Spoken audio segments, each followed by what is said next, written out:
Hey guys, what's up? IrishEmerald here, and welcome back to the Core Enforcers YouTube channel. We're also up on Anchor, by the way. If you haven't checked us check us out on Anchor. There'll be a link on the tweet or down below in the YouTube video or whatever. But we're up on Anchor as well, so we're up on like various different podcasty kind of websites for you to check us out. But we're back with another episode of the Core Chat. But as well as always, I'm not alone. I'm here with OPJellicent.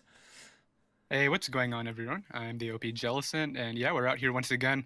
Like Irish mentioned, we do have an Anchor link now, so be sure to go ahead and check that down below in the description. It's definitely a lot prettier than the YouTube layout you're looking at right now, so if that matters to you at all. But yeah.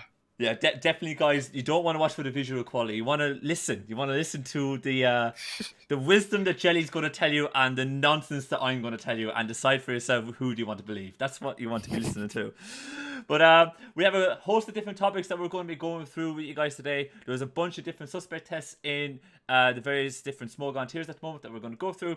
A little bit back and forth with Draft League, and of course with Draft League stuff that Jelly and myself have been watching, and we're going to be coming to your guys' questions on Twitter and Discord, and on the if you guys got any questions as well for us to be able to talk about, let us know in the comment section down below on the YouTube video or the podcast or any of the other anywhere else that you actually listen to the podcast on via Anchor or iTunes or whatever you get this podcast for. Let us know on Twitter. Let us know if you have any topics or if you want us to see or if you want a guest for us to bring us on, what have you. But anyways, we're going to dive right on into it. But, yeah, go ahead.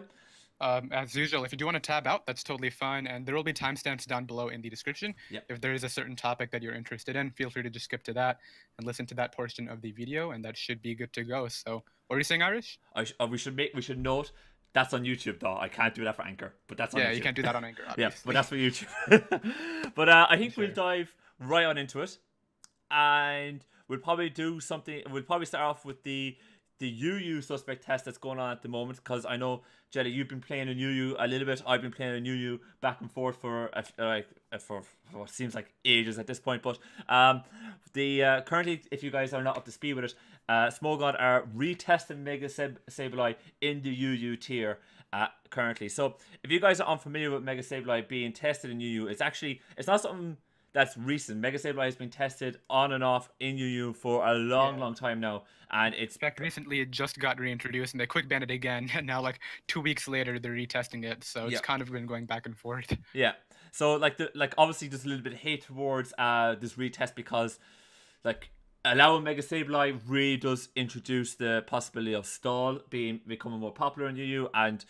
most sane people do not want to actually play against stall, so there's a big hate towards that, and then there's a big hate towards players already having banned this mon several times, and then Smogon basically just shoving it down the throat again, saying you're going to have to vote on this again, we're retesting it, deal with it, and go on with and kind of carry on. But as well, there's some other pluses as to why Smogon are trying to do it. But one main reason is that there is no answer to Terrakion in UU at the moment. There's absolutely none. So as soon as Mega Venusaur left and Breloom left and a few others, there has been no real reliable answer for Terrakion in UU, and that has basically meant, if you guys have been watching Jelly's UU videos on the Core Forces YouTube channel, that whenever Choice Banded Terrakion is on the field, it's at least doing minimum 50% to whatever comes usually in. Just gets a kill. You usually gets a kill. I've always been a bit greedy by saying 50%, but it usually gets a kill. It does. There's no mon that can come in on it, take a hit, be able to respond back and force Terrakion out. You're losing them on and you have to come in with your revenge killer to pick Terrakion off. So that's been basically one of the main pushes for Mega Sableye to being put down back in UU. Jelly, you've been playing UU quite recently. Your thoughts on Mega Sableye?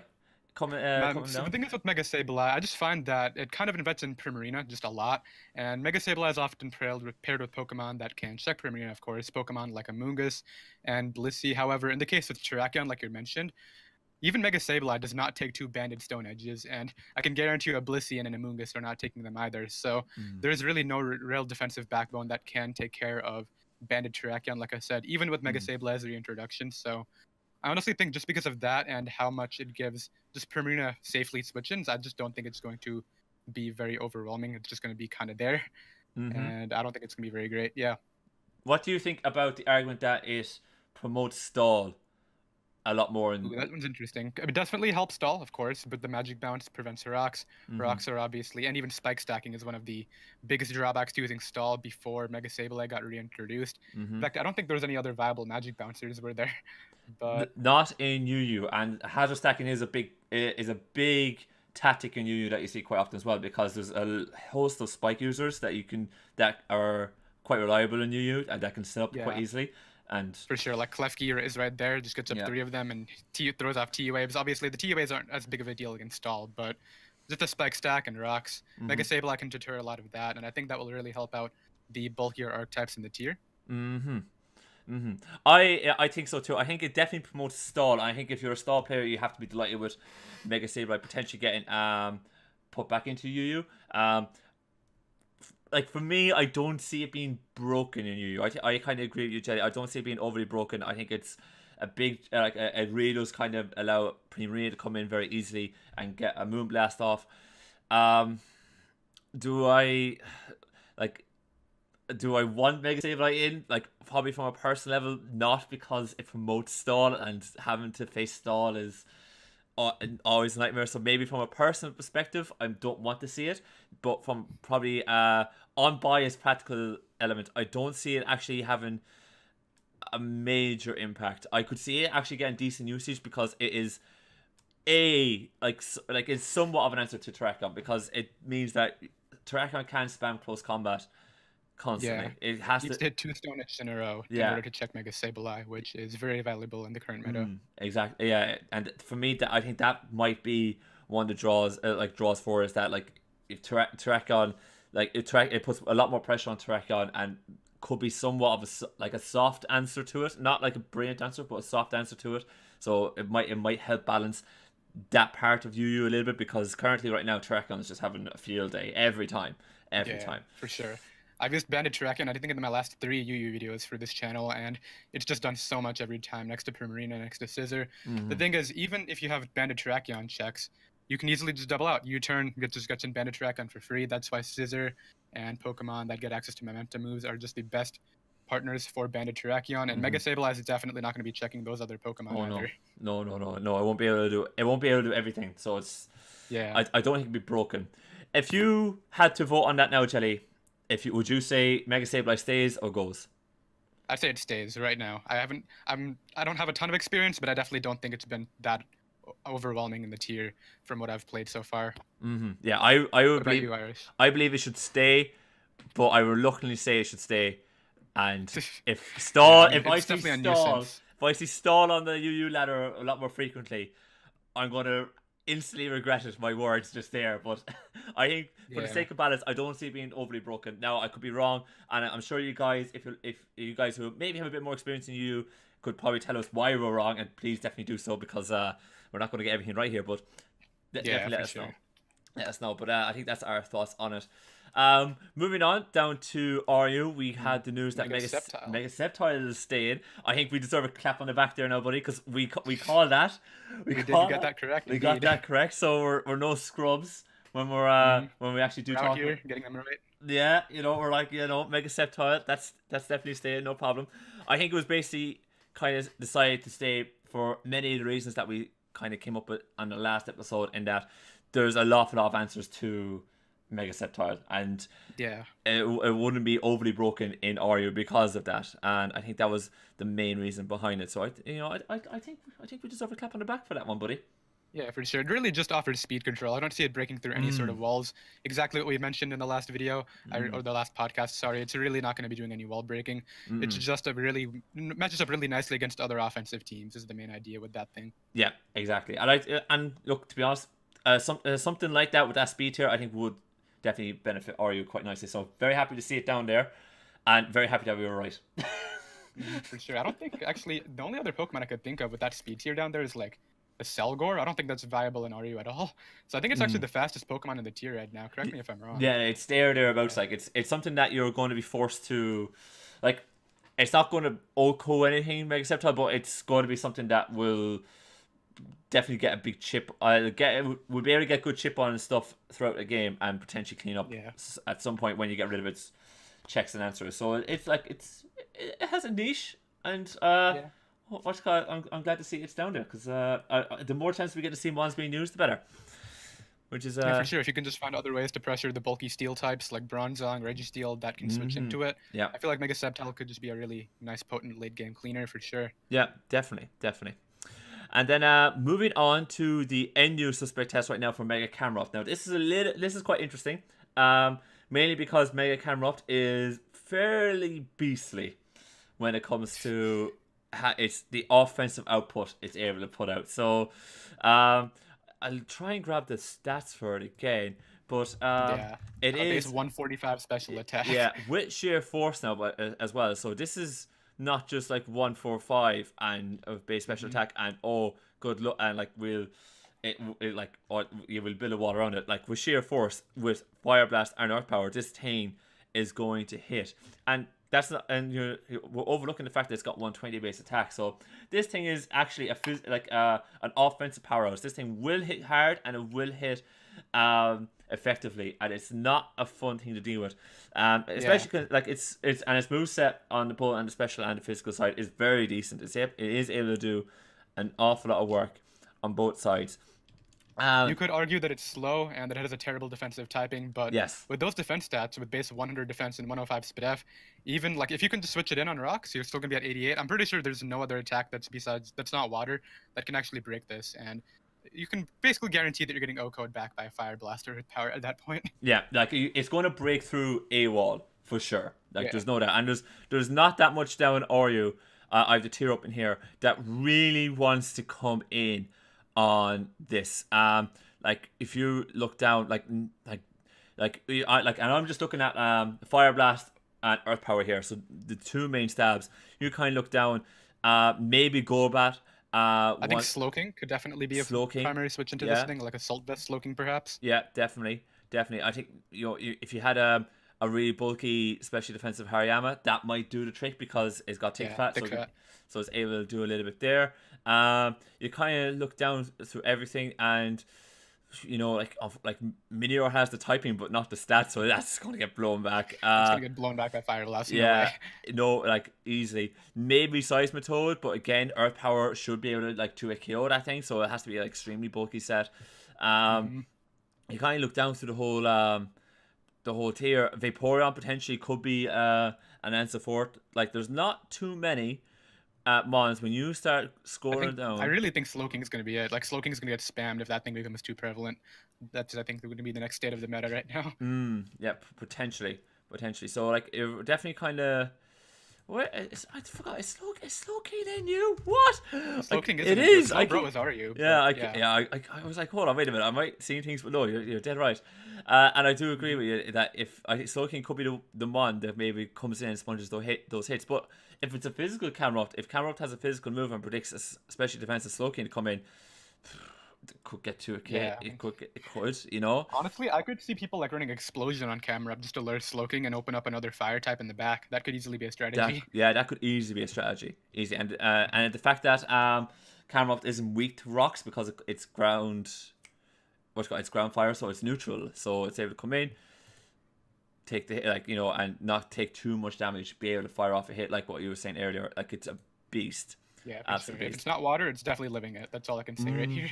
Those defensive stats. Oh yeah, like it's a bit crazy. And the fact that, like we were saying earlier, that this thing's got a horrific, an absolutely horrific speed tier, but it's the ideal speed tier for a Trick Room. So if you want to run a Trick Room set, and there's a few Trick Room users in NU, Slowking, Slowking. There's an example. You have I believe Zatu gets it. I believe I can't remember Sigilif gets it or not. Miss Magius definitely does, but that's not really a speed tier you can viably run Trick Room. So it's really just Slowking. I don't know how overwhelming Trick Room's actually going to be for Mega Camerupt. I think it'll just be the tank attacker that we're expecting it to be, more so than Trick Room Sweeper. Yeah, no, potentially, definitely. But it is, I definitely think that could be a option. That could be a bit scary, but I don't think it's going to be the main option. But I think overall, when I looked at Mega Camerupt and I look at NU, I can see it's going to be something similar to Terrakion, I think, in UU, where that Mega Camerupt is going to break through anything. But it's going to be very easy to revenge kill. I think it will eventually go down, but not without taking 1 or 2 mons with it. If somebody doubles into Mega Camerupt, then you're basically guaranteed losing them on if they get the positioning correctly. So oh yeah, I think it'll force a lot more of an offensive playstyle in the tier. In fact, I don't think there's any sort of stall or bulky builds that are really viable down there right now, right? I'm pretty sure it's mostly like, I guess maybe there's like some balanced sort of builds of Slowking and maybe Delmise or Decidueye, just a ton of pivots, but none of that's really going to handle Mega Camerupt's power. Miltank could potentially be another answer as well, but I don't know. I haven't been able to do the calcs, but it would have to be, again, very, very, very bulky. Very, very bulky. I don't think it's big fat, right? Yeah, it definitely does. Okay. Yeah, so it has like the ability, but like kind of eat earth powers. I don't know, because I don't think so. Yeah, because like it's not the fact that it's base 90, it's the fact that it's a base 90 special attack with 145 special attack with sheer force. So this thing gets buffed. Yeah, unfortunately, its primary like physical ground stab doesn't get boosted by sheer force, but it can still definitely do the job as that lure for special walls that want to take Earth power. I can see it. Yeah, definitely. I think it might be potentially just a bit too broken. I think, and I don't think it'll stay there. I think it'll be bumped back up to NUBL. Yeah, I think so. I'm a little bit surprised that we don't see it maybe a bit more in RU. But it could potentially be something that could work very well in RU. But because it is like it does carry like an awful lot of offensive presence, but it's just that horrific speed here and that defensive typing that just that's its downfall. Like, you know. Yeah, for sure. You know, especially just with like what prevalent water types would outspeed it besides like Slowking, which would be the primary pivot. I guess potentially Seismitoad, maybe. Yeah, I think Toad could be definitely one. You know, because Toad could be built bulky to be able to deal with it, and then Oko it back. Yeah, Cloudster, maybe it can revenge it. It's definitely not coming in, but I can see Cloudster being one of the better Revengers. Yeah, no, it'll definitely be able to revenge it. I don't know how viable Blastoise would be on the grand scheme of things. I know Cloudster now would be. Like Specs Cloudster is an absolute nightmare to deal with in NU, so that could definitely be an issue. Quagsire maybe could be an option. Yeah, Quagsire for sure. Still not coming in, but it'll definitely be able to revenge it. What's Quagsire's speed, out of curiosity? It is 35 base speed. 35. So it will I could actually see Camerupt running speed for that. Like, how much speed EVs would it need? I'll actually check right now. Because getting the outspeed could be great. It would need actually a lot. Never mind. Yeah, I think the amount of speed that you need versus how much you want in bulk, it would be questionable. Like if you look at it, like how much speed do you want to outspeed in NU? You would need 124 for Quagsire right here, which is actually a lot of bulk lost. Because as immigrating max special attack, that's not a lot of HP EVs, so that could potentially take away all your defensive prowess right there. I think just either like max special attack, max HP is going to be a lot more viable. How much is it to outspeed base 30? Base 30, okay. Let me actually find a base 30 Pokemon. You got any here? I'm looking at Steelix. For as a potential person, and Slowking. So Slowking and Steelix are base 30. And if Camerupt could speed creep that without losing that much bulk, then all of a sudden Slowking actually also has to run a little bit of speed. Now, maybe not too much, but it has to run a little bit of speed to make sure it doesn't get spec prepped. And, you know, it would change that, the build of Steelix and Slowking a little bit. Yeah, 84 is enough for the Slowking and Steelix, so I could see like speed creep mind games depending on how much investment you run, because obviously you can one-up the speed creep that you're expecting your opponent to run, but what if they one-up that, right? I could see those mind games being very prevalent in the tier as well. Yeah. Depending on whether people opt for the balance route or not. Yeah, I can definitely see some folks want to speed creep that. I definitely think so. I think I definitely think at the start, I don't think people realize that it's like that's not too much investment. I think people might sleep on that a little bit, and then as the test goes on, they realize that we need a little bit of speed to outspeed Slowking, or to make sure Camerupt doesn't outspeed Slowking. Yeah, for sure. That's actually not that much investment at all. You still got like over 100 HP in investment. So yeah, it's investment in HP. Yeah, so that is actually very, very nice. So it's that's definitely, if you guys are thinking about laddering an NU at the moment with the Mega Camerupt suspect test, that would definitely a speed. I think we, Jelly, I think you and I can both agree that should be an investment you guys should definitely be looking at putting in, and going from there, for sure. From what I've seen, Slowking is definitely very prevalent. Steelix for sure is, I think, one of the best steals in the tier from what I know. So I think that'll be very valuable right there. But you want to move on for Mega Camerupt, or you got any other comments? Would you keep it in NU, or would you bump it back up? That's a big question.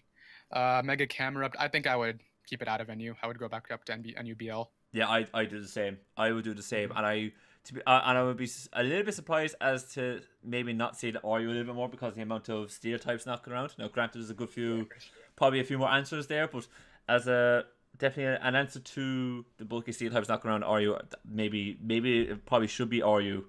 And the reason it's not is because of its usage, but definitely. Thankfully, due to sheer force, Earth Power cannot get this bit of drop on Slowking. That would make it a little bit scarier to switch into every game. Yeah. But there's that. There's that, definitely. But I agree with you. I don't think it stays in NU. I think it goes back up, and it'll go back up fairly quickly because of how powerful it is. Yeah, for sure. So for sure. With that, you want to move on to the draft league discussion for this part of the video? I think we will. I think we'll move on to draft league discussion. I probably will start off by talking about. I'll start off by talking about Lars, aka El Cesar's battle, because let's go Europe. In the GB. Yeah, for sure. You're talking about against Cybertron, right? Yeah, exactly. He was up against Cybertron this week. And very kind of back and forth battle. If you guys haven't checked it out, definitely do so. But I thought that Lars had a few mistakes in the match that luckily it didn't cost him. Because he could have, he had the win con close to endgame where he could have rock polished with the Landos Incarnate, and he didn't. And when he didn't go for that, then it opened the door for the Z Hypnosis circuitry to really put a lot of pressure on him. And then he had to go off the Hypnosis miss at the end, right? He would have lost had that hit. Yeah, had the Hypnosis hit land, then he would have gone to tail. Cybertron would have gone tail glow, and between Thunderbolt and Dazzling Gleam, that would have just walked all over Lars's team. So there was definitely a little bit of luck, and I definitely felt that Lars had a couple of mistakes there. The other mistake he had as well in prep was that he didn't carry Accelerock on Lycanroc. And when you're going up against Rayquaza, I would have thought, look, this thing is guaranteed to be like probably going to be Dragon Dance or Scarf or something like that if it comes. If that's the case, I want to get this thing. I want to get damage on this thing very quickly. So let me click Accelerock. That would have actually made sure that Rayquaza wouldn't have gotten as much work as it did. Lycanroc would have been able to go in, click Accelerock, bop it, and he might have only lost one mon instead of maybe losing pretty much 2 mons in that match. So I definitely think Lars is still undefeated. So yeah, let's go Europe. But by the skin of his teeth, by the absolute skin of his teeth. And I thought Aaron was very unlucky because it was Hypnosis miss. Did he miss the initial one too when he clicked Z Hypnosis? I know he missed it after on the Lando, but I don't recall. He missed the Z Hypnosis, and that was the key one because had he got the Z Hypnosis first, he would have got gotten the +1 speed, but he would have also gotten the tail glow. He would have gotten free tail glow, and it would have been GG's by there. Now he was forced to go into Hypnosis on Lando because he didn't have HP Ice because 4-move Sloth Syndrome. But had landed that Hypnosis, he would have been able to get 2 Dazzling Gleams off, knock it out. Actually, I think I don't remember what Lars said. I'm pretty sure he said he was Yachi Bear on the Lando in case it was HP Ice, right? Do you think that would have lived it had Aaron had it, or? Well, his Lando set was mixed, so he was naive, so he was minus Spadette, so he would have actually been bought by Dazzling Gleam had he Cybertron just went for the Dazzling Gleam and just wrecked it. So he was very lucky, and was just the fact that he hadn't revealed that he was mixed, and Cybertron didn't have that info that he couldn't go for the Dazzling Gleam, and that's probably one of the reasons why I always sack mons is that I need to know what people are carrying for endgame. But HPS was definitely not a factor right there. Dazzling Gleam would have easily done it late game, and I don't think he had any speed control for it from then, right? Had that Hypnosis hit, it was just over. It was GG's, definitely. So I think that was the big reason why he should have gone probably Rock Polish, and with Lando a little bit. I think it was a couple of turns earlier he had the opportunity, but he didn't really go for it. He didn't really go for the juggler at that point. And had he gone Rock Polish, there was no one that was going to be able to stand in front of Lando and finish it off. Yeah. For sure. First Lando, man, one of the scariest sweepers. Oh my god! It's just terrifying. Terrifying. It's so hard to prep for. So hard to prep for. With that, would you like to talk about? I believe last week we talked about MV's rough start to the GBA season, right? He lost to Tup and I think Aster from week 1. He did. Yes, he did. Yeah, and he's been kind of able to turn that around. So you want to go ahead and get into that? I believe he beat Nexus week 4, and I think what was the week 3 win against? I believe it was Leo, right? He beat Leo in week 3. I remember I saw him. I saw the Leo game. I saw him facing off against Leo because Leo has been doing very well in the GBA this season, and I thought when the game started, if you guys haven't watched it, definitely go back and watch it. But I thought when the game like the early game, it looked like it was Envy against Tup all over again because there was no luck, there was no hacks like going Envy's way. It looked like Leo was just gonna get like every roll, every hack's going his way. But which is kind of the worst thing you want to be seeing because you just want a clean game against two really good battlers and let the best player on the day like win. So it was a bit unfortunate, but luckily Envy was able to kind of pull it out of the bag and get the win because late game Alolan Muck just came through with the recycle. Came through. I was a bit surprised to see Leo let the Medicham go down the way he did because there was no real Alolan Muck answer on his team outside of like high jump kick Mega Medicham because that would have two-shot him. So I was a bit surprised to see him let the Medicham go down, and I was kind of thinking for the rest of the game you're going to have to force a Muck in here and kind of get chip on it or at least knock off its berry so that it can't recycle or something like that. But he never managed to get it done, and then I think Envy, being the star player he is, just knew you have no answer for my Alola Muck. I'm just going to hold this in the back, and then I'm eventually just going to beat you. I can wear you down with this. I can stall you out, which is exactly no what reliable way to break it. It wasn't banded Marshadow, I don't think, so the close combat wasn't able to 2-hit KO it from that percentage. And nope. Yeah, the Fizz-Def Alolan Muck was definitely a smart bring on Envy's part. I'm just really surprised that, like, I don't know if Leo had the space for high jump kick. I don't remember what other attacks he had on that midi, but anything to 2-hit KO would have been really valuable right there. Yeah. Maybe he just didn't expect the Fizz-Def set. That's all I could think of. I think if you're not expecting Fizz-Def, then like it's hard because Alolan Muck is like so good in the format. You have to be able to have an answer for it. So I find it very difficult that he didn't have another answer for it. I just find it strange. I think, like as you said, he probably wasn't expecting Fizz-Def, so he probably reckoned his Marshadow set would have been a two-shot. But at the same time, no backup plan really, or not like losing Mega Medicham without scouting it as easily probably cost Leo that game, which is a bit unfortunate because Leo's been wrecking it in the GBA this season, and his team has been nuts. Yeah, for sure. The Mega Gallade, I think he has, but Marshadow, Darkrai on that squad, it's insane to prep for. Yeah, well, I also think after that game, he did win week 4, I believe. He's up to 3-1 now. Yeah, he's up to 3-1, and he didn't let the loss to Envy impact him, so he's definitely still doing very well. I can't remember if he's top of his conference at the moment, but he is doing very, very well. Very, very well. Yeah, for sure. And with that, do you want to move on to... I don't think there's any other prevalent GBA coaches we want to discuss here. I'm going to actually check the standings, but any prevalent APA games that you think are notable right here? The Dan versus Gator, I think we should definitely talk about the freeze there. Do you want to go through that, and I will look up the standings? Because I missed that game, so definitely, I definitely want the play-by-play off you guys, off you if you got it. Yeah, I got you. So essentially, what ended up happening in that game was, I believe Dan led off with his Mamoswine against a Greninja. He had the Pasho Berry, and then Gator ended up U-turning out into a Zero-Tom Heat, and the Freeze Dry ended up freezing it right away, which lost Gator a lot of momentum.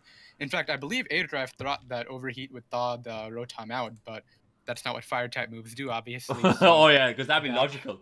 That would be logical. I think Dan's win con might have been able to come through late game. I don't specifically remember what it was, but the freeze on Rotom Heat definitely cost Gator a lot of early game momentum.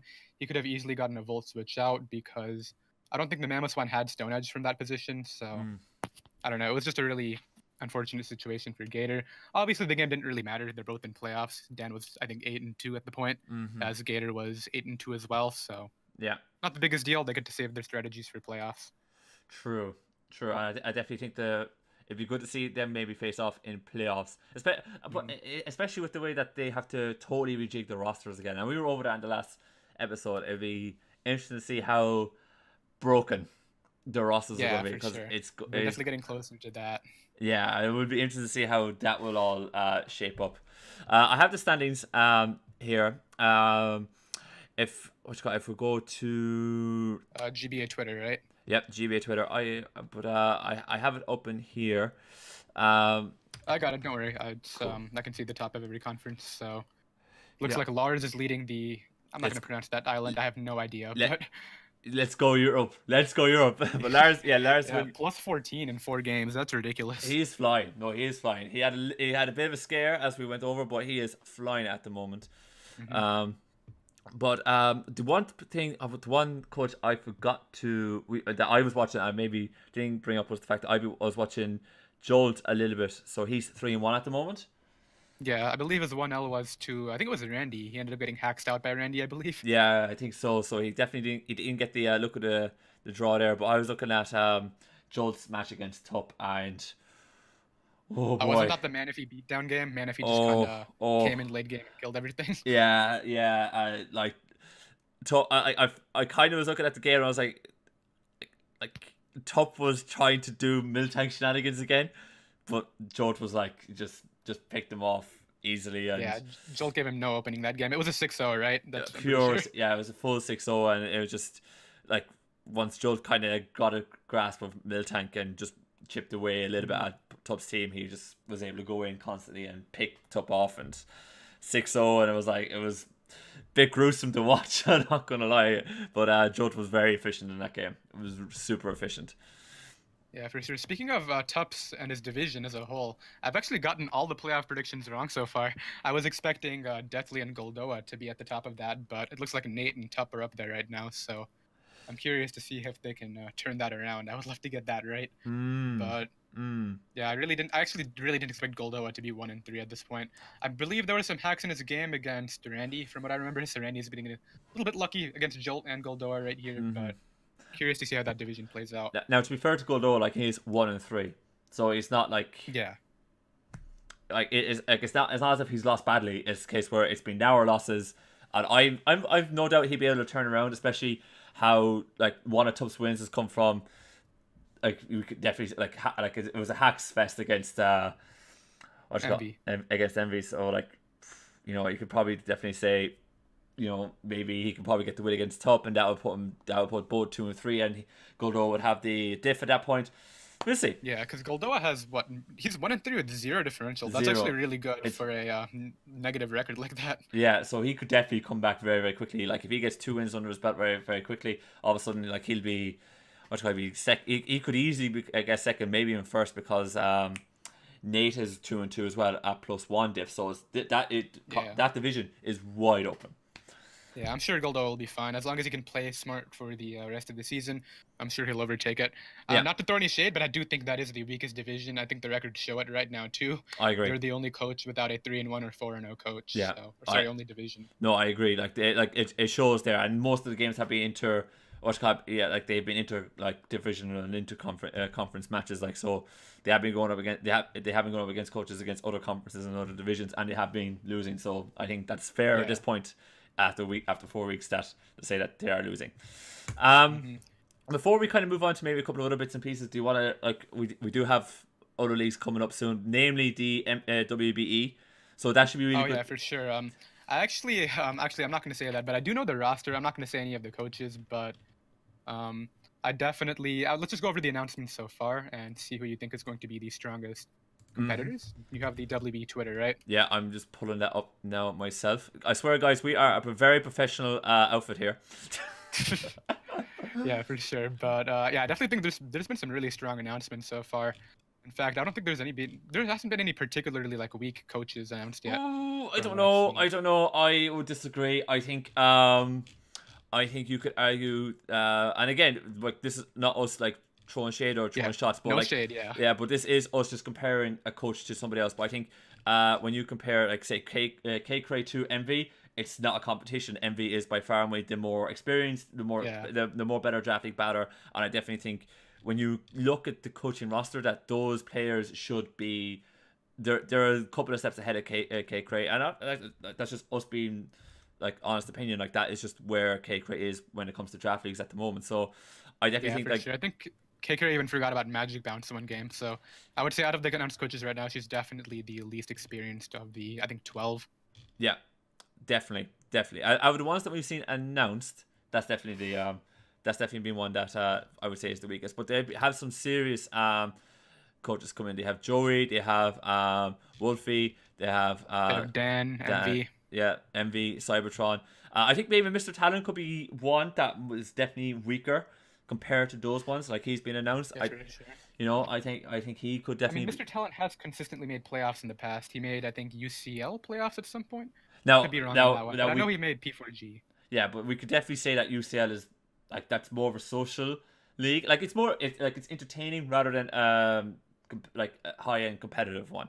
So I would definitely say that even though he made playoffs there, I think making playoffs there for and comparing to his GBA record where it's been touch and go at the very least. I think you know when you kind of compare the two, you would definitely say right, okay, he's good when it's like a social casual league, but when he goes up against top tier players in this format, anyways, he does tend to struggle. So maybe he might prove us wrong, and he could definitely be causing absolute havoc. I gotta definitely correct myself. I thought he made playoffs in UCL, but he hasn't even done that. So I could definitely see him being one of the weaker competitors. Yeah, he has had, I think, a couple consistent seasons, but it'll be interesting to see how he plays it out. I think it'll be interesting. But I think when we compare him versus everyone else, or MV or Dan, it's going to be different. Elliot as well is there. Elliot's pretty solid. I think it's going to be tricky, to say the very least. But I think it's going to be. I think it'll be very, very good to see come back and hopefully to do well. And it'll be another league for us to be able to talk about on this show. Yeah, for sure. Week by week, we can see what's going on there. Yeah. I'm actually curious. Let's just predict it right now. They have 28 coaches. How many do you think they're going to move on to playoffs? Do you think it'll be 12, 8? Curious about that one. 28 coaches. I think it would be 12. Yeah, 12 would make sense. I mean, if they want to make it harder, I could definitely see just 8. No, sorry. Actually, hold on. Let me take that back. I don't think it'd be 12. When I thought about it, I was like, no, 12 doesn't divide up evenly. I think if they're going to do it, they're going to do 8, which I think would be a bit shallow, or they'll do 16. I think they'll do 16. I can see 16. 16 is more than half the league, though, which is not going to be the most difficult. Yeah, I know. I've never been a fan of that. Like, if it's over half the league can get into playoffs, then I find that it doesn't.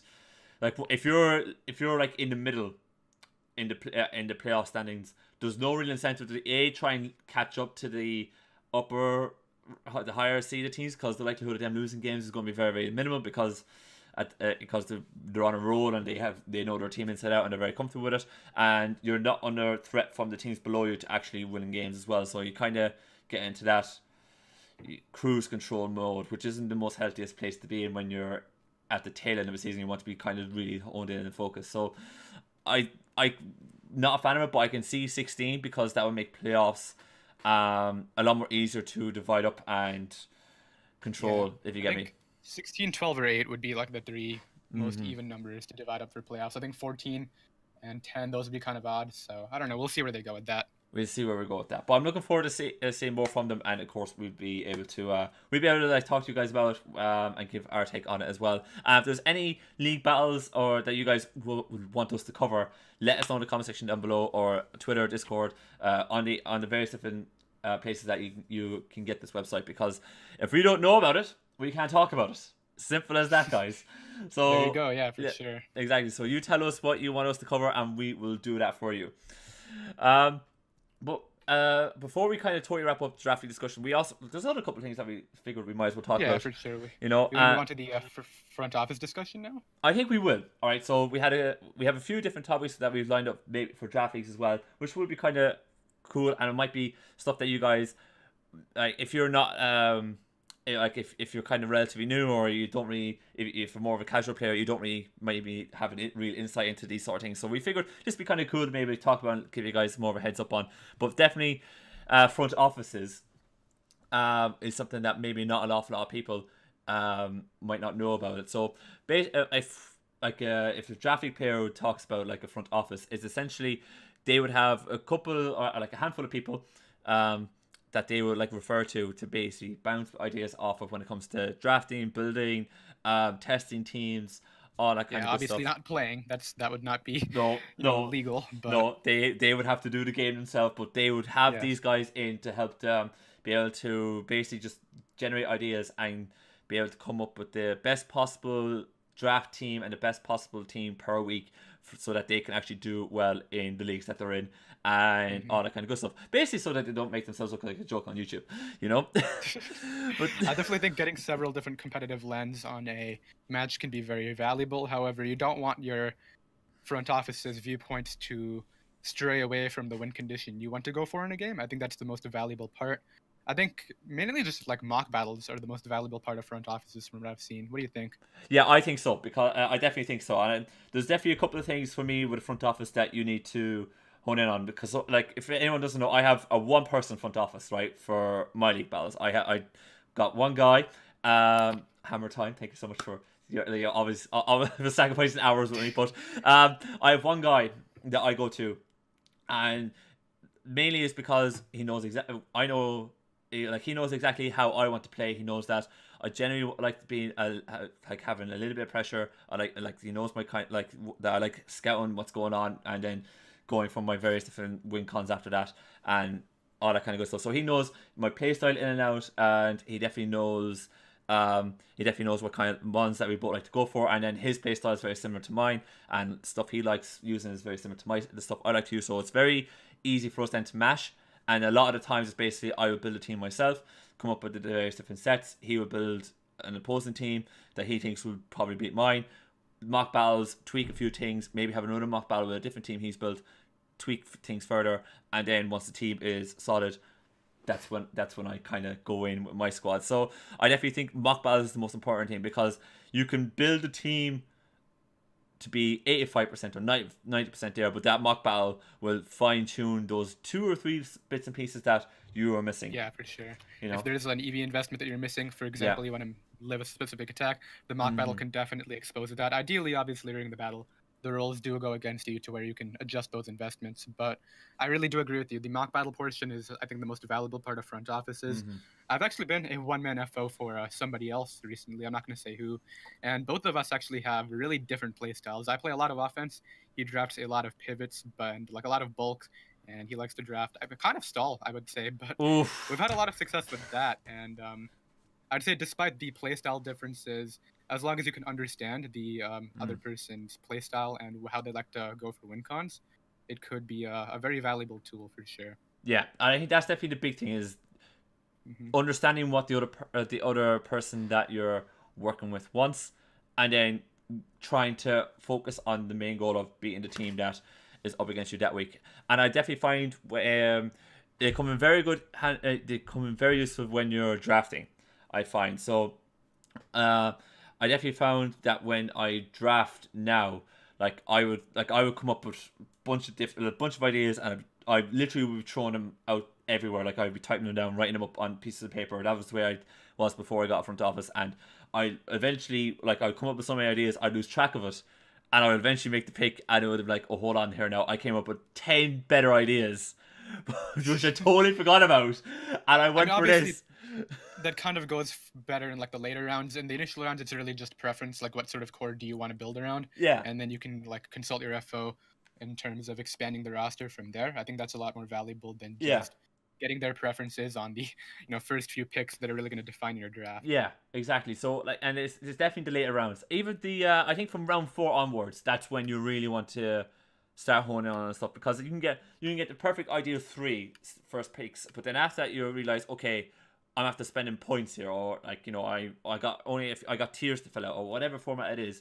Yeah, so I don't want to miss any weaknesses on my roster. Like there's definitely holes in a 3 Pokemon roster, and you want to make sure that you consult your FO to get all the holes filled in. Yeah, and like there's a bunch of things you need to hit. You need to hit speed tiers, you need to be able to hit hazard support, hazard setting, all that kind of good stuff. So it's for me, bouncing ideas off somebody when you're drafting is very important, because it will mean that you don't get lulled into picking a Pokemon and then realizing 3 picks later that Pokemon's absolutely ruined my draft, and I gotta either A, fix my team now, or B, swallow a pill, hope that and just fix it later on, and hope that there's a mod that's being left unpicked that I can pick up that will fix it.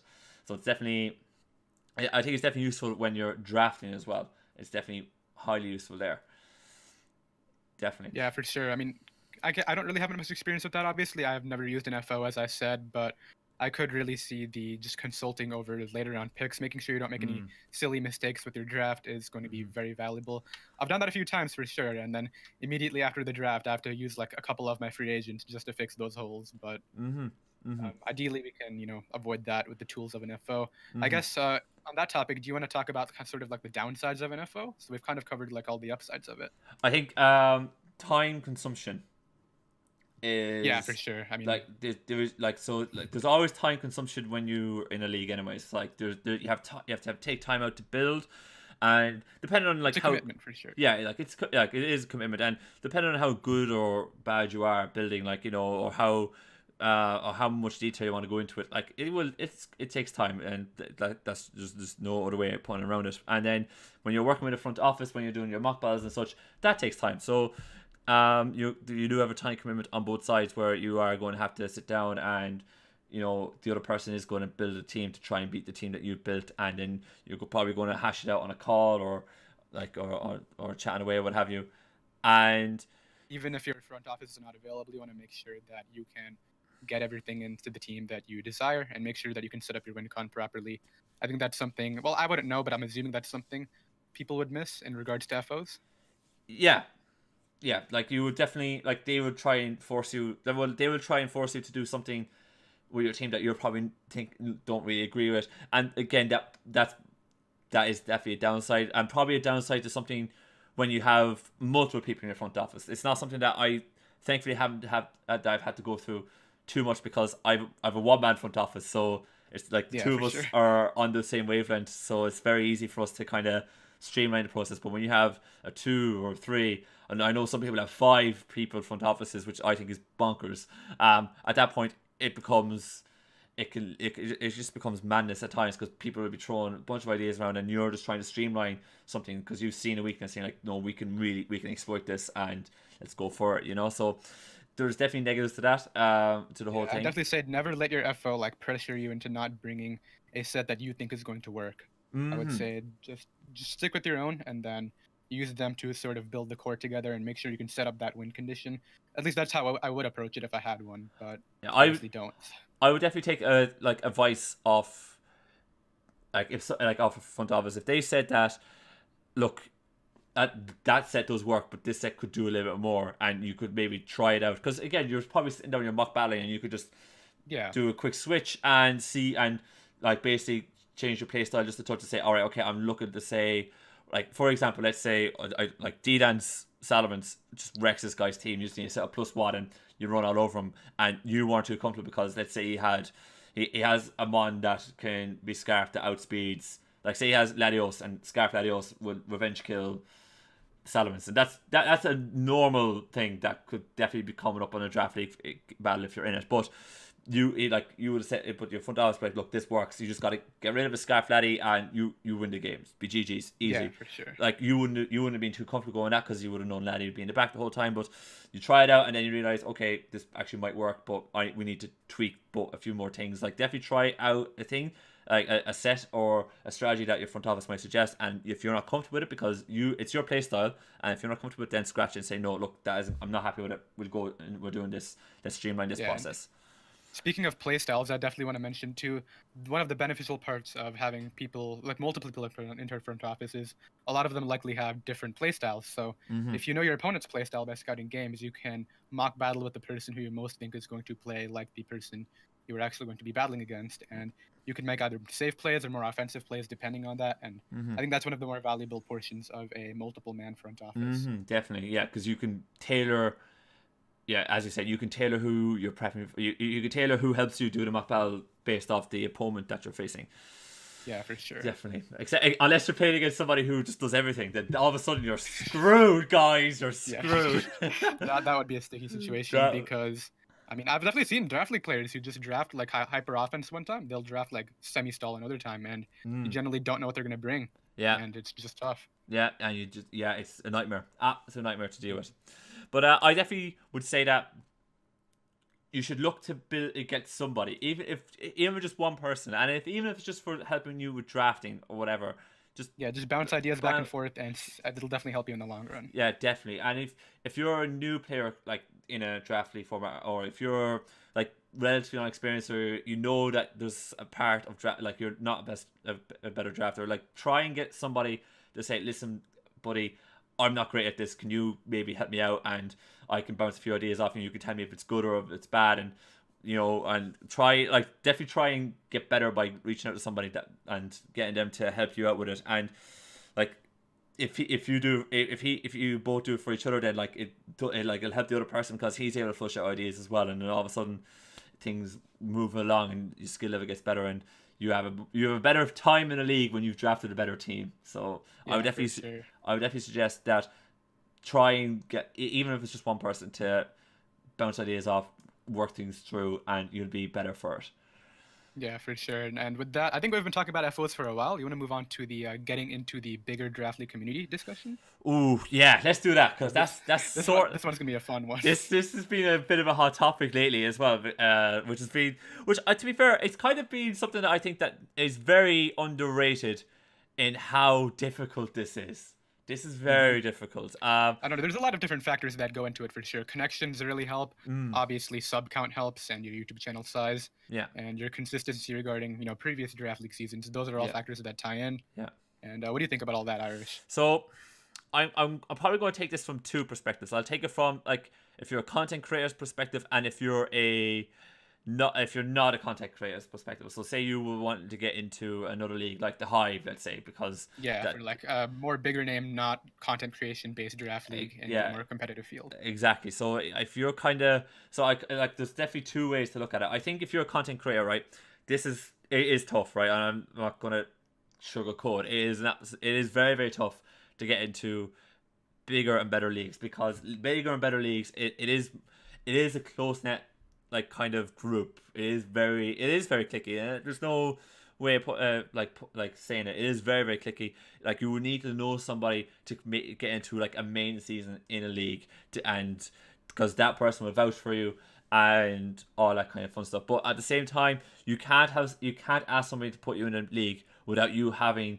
the skills, the credentials to back it up. Because like, I remember one time, like, I was like, because some of you guys might not know, but I helped selecting the UBL kind of stuff, and I remember one guy was saying, "Irish, can you get me in the UBL?" And I was like, I literally replied saying, "Hell no!" And like, I could have vouched for him, but I was like, "Hell no, buddy! When was the last time you uploaded a Pokemon battle?" And that was it. I was like, you haven't done a draft league, you have in ages, you haven't done a Pokemon battle in ages. How the hell am I supposed to be able to come out here, go to everybody like, yeah, guys, we should put him in the league? And they'd be like, yeah, what has he done lately? And that's it. Like, you have to have the credentials and the network to kind of get in, and it's very, very difficult to do that, because you're going to be starting off with scrub leagues, and there's no other way upon it. Like, I start off with scrub leagues where everybody does. Yeah, everyone does. Like, everyone starts off in a scrub league, and you're probably going unless to you're like, one of the OG GBA people, you definitely start off in the scrub leagues. But where were you going? Yeah, like, there's no way to put it. Like, you're starting off in a scrub league,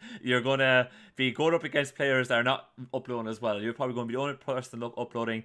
There's going to be forfeit matches, so you're going to have to record a video to say why it's a forfeit, why you got the 3-0 win, whatever it is. It's going to suck, but you're just going to have to like dig deep, get through it.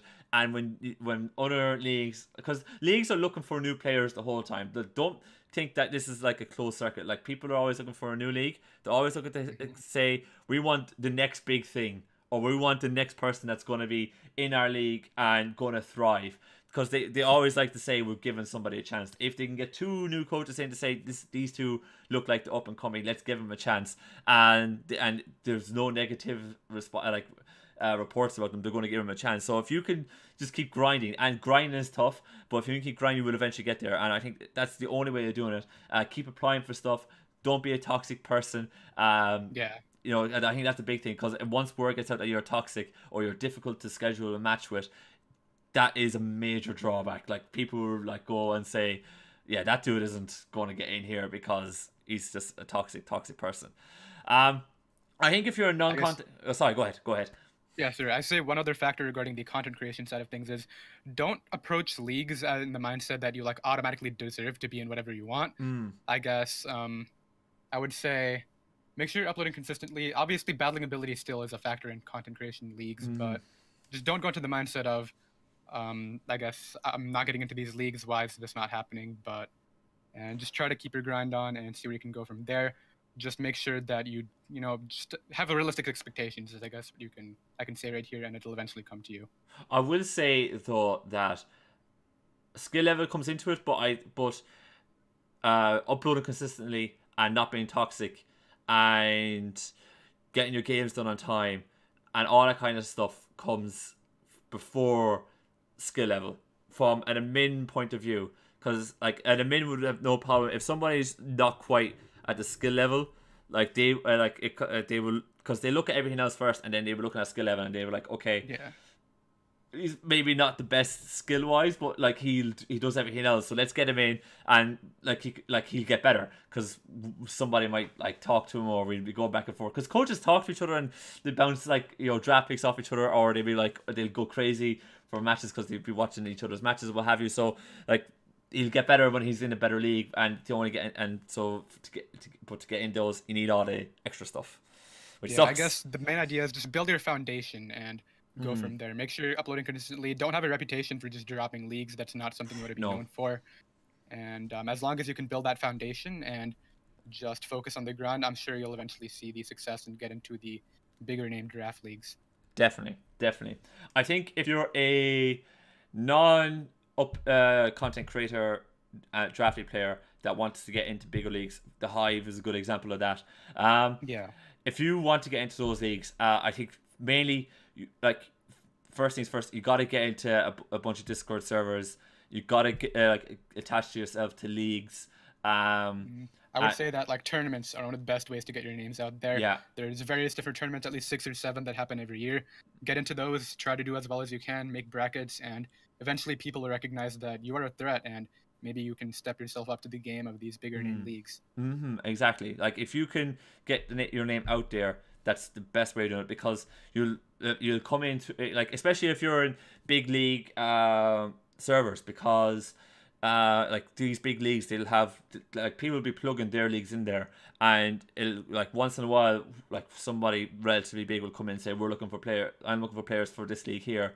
If you go in with them, then you can have a few battles, and you can start talking to that person, you get the connection, and that would also help as well. So getting your name out there is probably the main thing, just taking part in tournaments and leagues. I think the other big thing is that don't be a toxic person. I think being toxic when you're not uploading has a massive, like I would say, a bigger impact, because if you upload but you're a slight dick, but you upload on At time, least you have the uploads to back you have up. the uploads to back you up. But if you're a bit of a dick and in a non-upload league, then people are going to move on, because they're like, yeah, I don't want to deal with this guy in my spare time. So I think definitely that probably has more of an impact. So I think try and get your name out there and just be cool. Like, don't be a dick, and for sure. And just try and get along with everybody. I think that would be my main advice on how to get into those leagues. What about you, buddy? I don't know. So I haven't really been in many competitive non-upload leagues, but I would definitely agree with any of the points you made right there. Just be chill. Don't be mean, as you said. And I'm sure eventually, just like with the content creation, as long as you can keep that grind up, improve as a battler. Obviously, that's one of the biggest parts of not content creation leagues. Battling ability is sort of the biggest factor when there's no YouTube to back you up. So just be sure to keep on that grind, and I'm sure you'll eventually see the success. Definitely. So I think that definitely wraps up that topic. We do have another topic left, but I think we might skip on that and bring it for. Yeah, I don't think we need to cover that draft league topic today. Yeah, we've been kind of on the draft league topic for a bit today. So I think we might pass over that, and we will move on to the Twitter and Discord questions that you guys have for us. Thank you guys so much for giving us a few questions. As always, definitely let us know if you have any questions for us, or if you want us to go really in depth into a topic. Most of these questions we will have just a quick back and forth, but if we feel like we need to go into this a bit further, we will in the next episode. But definitely let us keep the questions coming, because that's the best way for us to tailor the podcast for you guys. But we will just jump right into this. Our first question from Matt O'Shea. If you haven't checked out Matt O'Shea, by the way, definitely do so over on YouTube. Great, for sure. Draft League Great battler. guy. Great guy. Yeah. But he asked, why is Mew the best Pokemon in Draft League format? Which, I mean, that's obviously an opinion. Mew is arguably the best Pokemon in Draft League format. You may not agree. but yeah. I don't think it is. I think it's. I definitely don't think it is either. I definitely think that it's not even top 5. I don't think in this generation. I agree. I don't think it's top 5 either.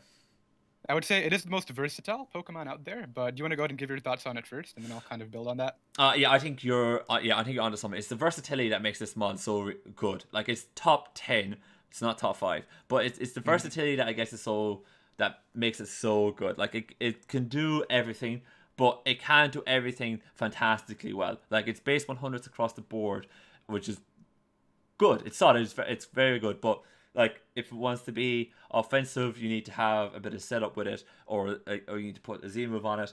But if you do have Mew, you should make it your Zmon, or at least one of them, because it can do so much. But it's forced to kind of do that. And if you fall into the trap of always handling it defensively, then you're not getting the most out of Mew, even though it can be a defogger and a rocker, and it can do all that kind of fun stuff for you. So I feel like its versatility makes it a top 10 mon, but the fact that it doesn't do anything outstandingly well doesn't make it a top 5 mon. So that's where I'm at with it.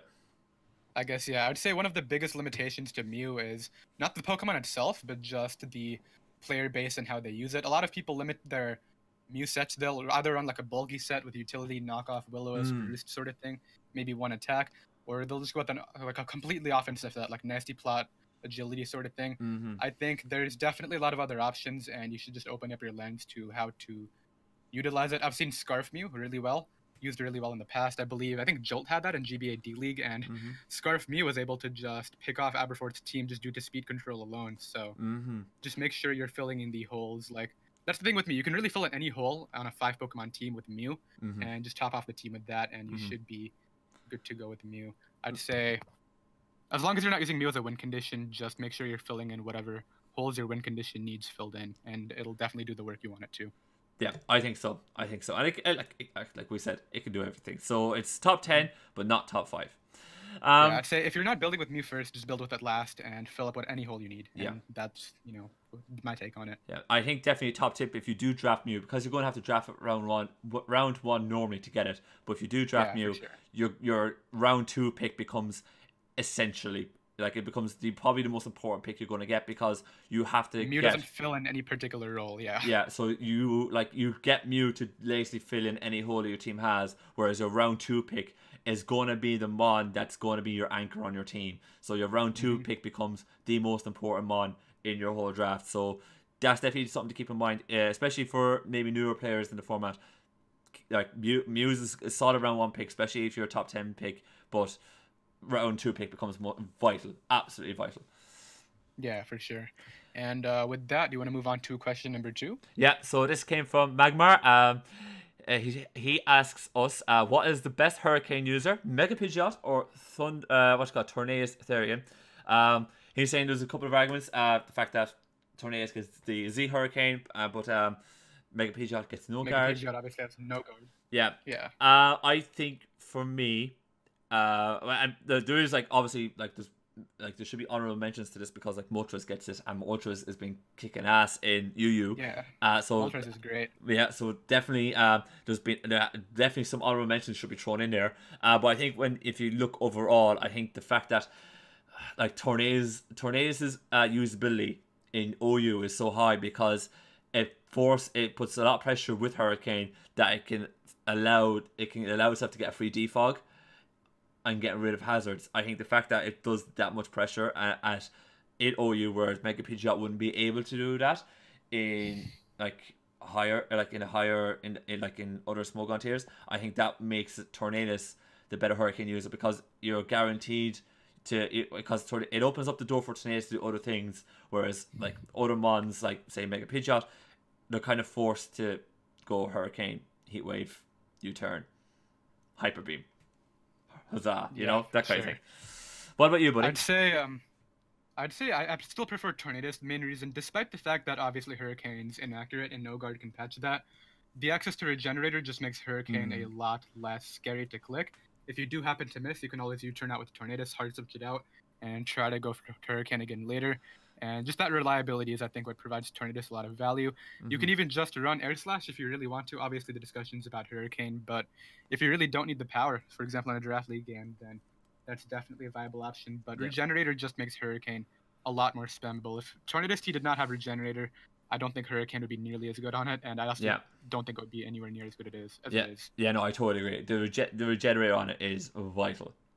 Yeah, because if you're missing Hurricanes and you're taking big hits, you need to get out of there, get that health back, and try to go for it later. And obviously, like you mentioned, pressuring to defog. Nobody stays in with Pokemon that die to Hurricane. You get that free defog off, and then you can come back in safely later. Yeah, exactly. And like as you said, if someone brings in a Pokemon to counter Tornadus on a defog, you can click U-turn or like take a hit or what have you, and go for another Hurricane, and you know that I can just regenerate off this health. It's no problem.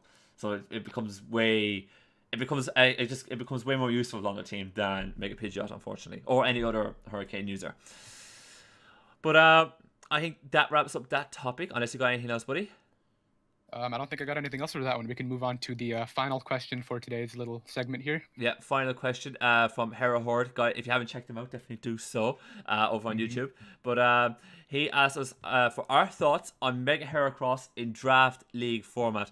If you don't mind, can I take this one first, really quickly? Yeah, sure. Go ahead. So this is something that has been brought up on, and sorry for the plug, but it was brought up on my Discord server because like I run Discord League for like people who sub to my channel or watch my stuff, or just basically just a small league for other people to kind of come in and try the format. Like I just admit it, I don't battle in it, whatever you, but basically for people who just try the format and like just have a nice fun casual place to do it.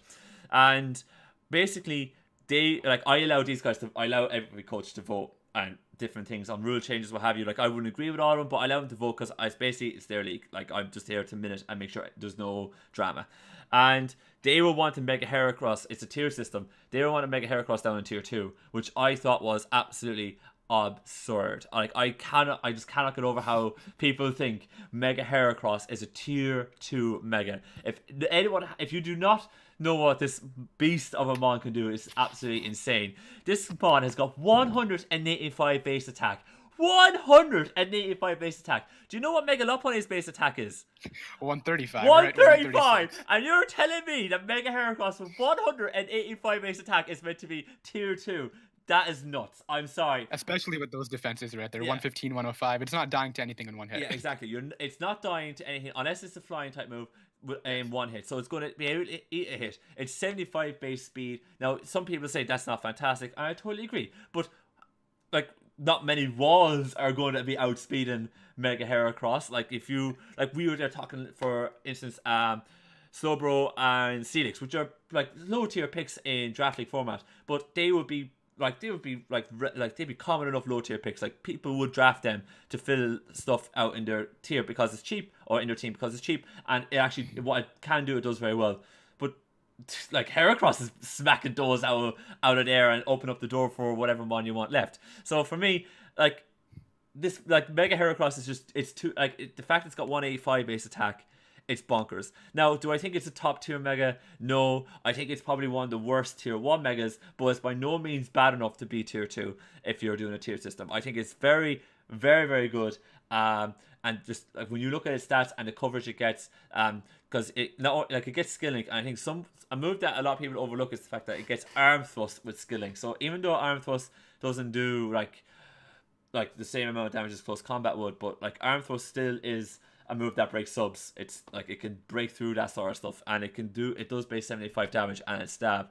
Then you got Rock Blast, you got Bullet Seed, you got Pin Missile, you got all this kind of stuff. I just think it's crazy. For me, I think it's solid, and probably doesn't get as much use as it should because it doesn't have that Rock's weakness.